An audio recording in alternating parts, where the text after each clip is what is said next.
भारत और रूस के रिश्तों की कहानी पुरानी है।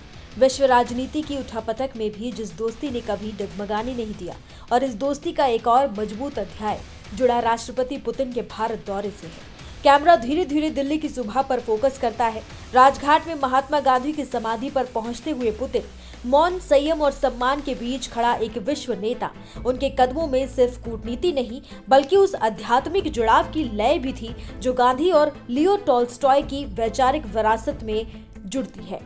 विजिटर बुक में पुतिन ने जो शब्द लिखे वो सिर्फ औपचारिकता नहीं थे, बल्कि भारत के लिए एक संदेश कि समानता, शांति और मानवता की जिस राह पर गांधी चले, वही आज भारत और रूस की साझेदारी की आत्मा है। इसके बाद हैदराबाद हाउस की ओर बढ़ते हैं। दीवारों पर इतिहास की खुशबू और कमरे में मौजूद दुनिया की दो बड़ी शक्तियों के नेता पीएम मोदी और व्लादिमीर पुतिन। दोनों के चेहरे पर सहजता है, जैसे कोई पुराना साथी बात कर रहा हो। यहाँ सिर्फ समझौते नहीं, बल्कि भरोसे की एक नई कहानी लिखी जा रही थी। मोदी ने साफ कहा कि भारत तटस्थ नहीं है, भारत शांति का समर्थक है, और पुतिन ने सिर हिलाते हुए कहा कि रूस भी यही चाहता है। यही भरोसा आगे बढ़ा यूक्रेन युद्ध पर बातचीत में। मोदी ने पहलगाम और रूस के क्रोकस सिटी हॉल हमले का जिक्र किया और कहा कि अलग अलग देशों में हुए ये हमले एक ही जड़ से निकलते हैं। पुतिन ने बिना हिचक ये स्वीकार किया कि आतंकवाद के खिलाफ रूस भारत के साथ खड़ा है। अब बात करते हैं भारत मंडपम की तरफ इंडो रूस इकोनॉमी समिट की।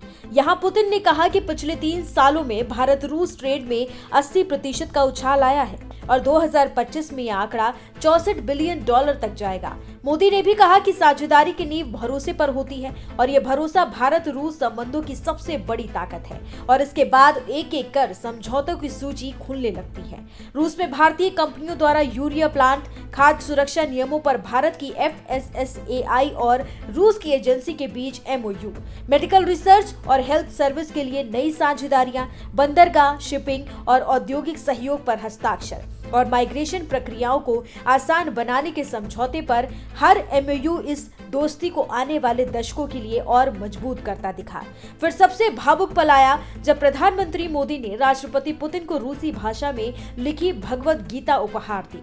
ये दृश्य बताता है कि भारत रूस संबंध सिर्फ रणनीतिक साझेदारी नहीं, बल्कि सांस्कृतिक और आध्यात्मिक बंधन भी है। शाम होते होते राष्ट्रपति भवन रोशनी से नहा चुका था। डिनर टेबल पर कूटनीति, संस्कृति और सद्भाव तीनों की झलक मिलती रही, और रात ढलने तक पुतिन अपने 2 दिवसीय दौरे को पूरा करके मॉस्को के लिए रवाना हो गए। पीछे छोड़ गए गहरी साझेदारी, नए समझौतों और एक संदेश कि भारत और रूस की दोस्ती ध्रुवतारे की तरह अटल है, चाहे दुनिया कितनी भी बदल जाए।